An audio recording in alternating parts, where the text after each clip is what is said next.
All right, and joining me on the show are my colleagues Adya Juneja to get us all the updates from the world of business. Nikita Singh will be joining us to get us all the updates from the world of tech. And we have Adra Sasitharan to bring us all the updates from the world of sports. Of course, let's just first go across to my colleague Adya to get a better idea of what's happening in the global economic landscape. It's over to you, Adya. Well, thank you, Haim. From oil diplomacy to crypto regulations and mining bets, here's your quick wrap of the biggest business trends of the day.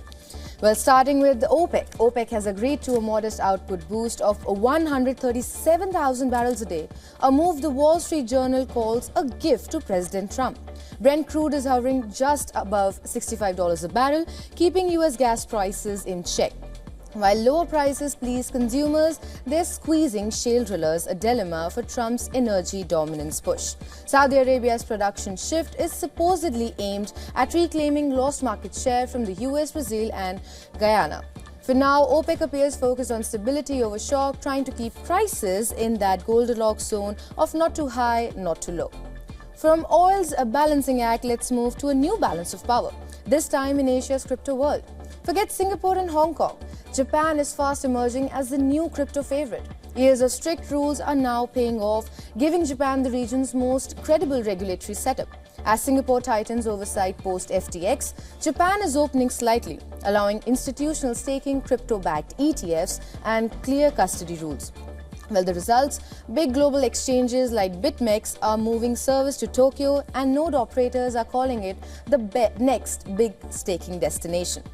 From crypto's quiet pivot to Tokyo to a loud rally on Wall Street driven by rare earth minerals. Mining stocks are on fire as Trump's White House increases stakes in critical mineral firms. MP Minerals has surged 370% this year. Lithium Americas is up 195% and critical metals spiked 109% on reports of a possible US government investment. The administration says rare earths are vital for national security and its involvement has turned these niche miners into market darlings. Even after reports dialed back takeover rumors, investors kept piling in.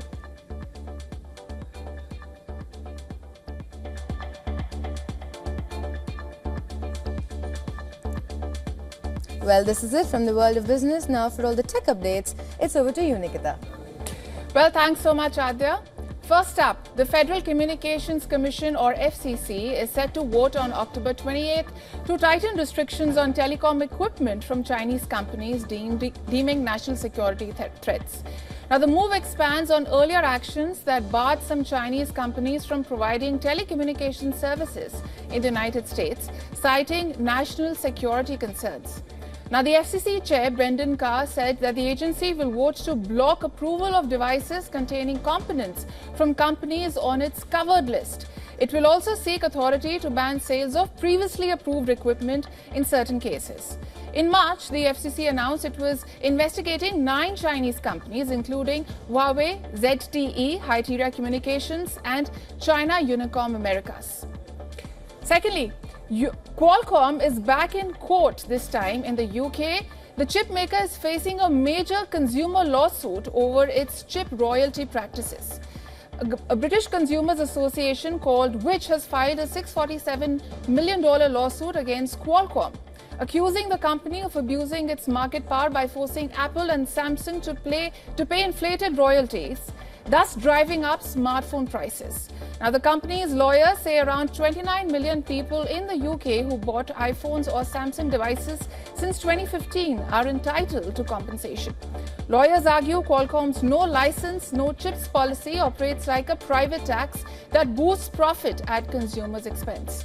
Qualcomm denies any wrongdoing, saying that the suit misrepresents its standard licensing practices.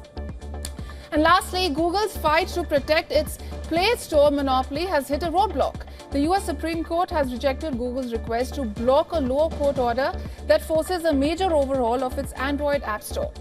The order issued last year requires Google to allow users to download rival app stores within its Play Store and make Play's app catalog available to competitors. Now, these provisions do not take effect until July 2026. The judge also said that Google must allow developers to include external links in apps, enabling users to bypass Google's billing system. Google has released a statement saying that it will follow the order, but it insists the changes could jeopardize user safety. Well, that's it from the world of tech. Now my colleague Atra would be taking you through some sports updates. Over to you, Atra.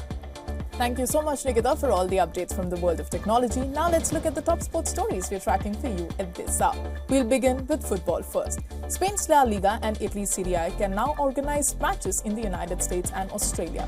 This after the European football's governing body, UEFA, granted them permission to stage matches abroad on an exceptional basis. However, UEFA said it strongly opposes the idea and only approved it reluctantly because there are no legal rules to prevent it.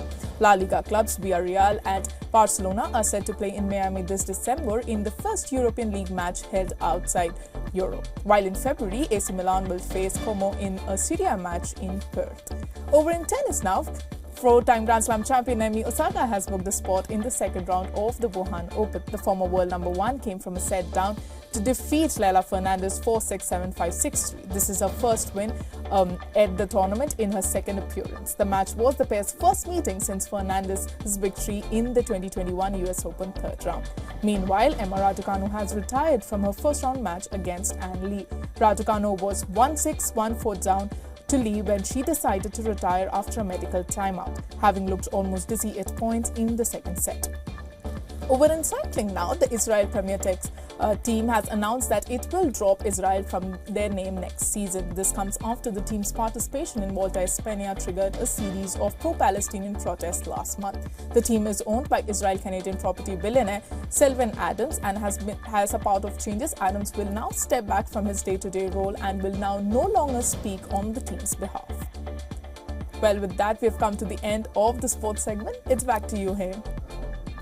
All right, thank you so much for those updates, and with that, thank you so much to my colleagues Adya, Nikita and Athira for bringing us all these updates. All right.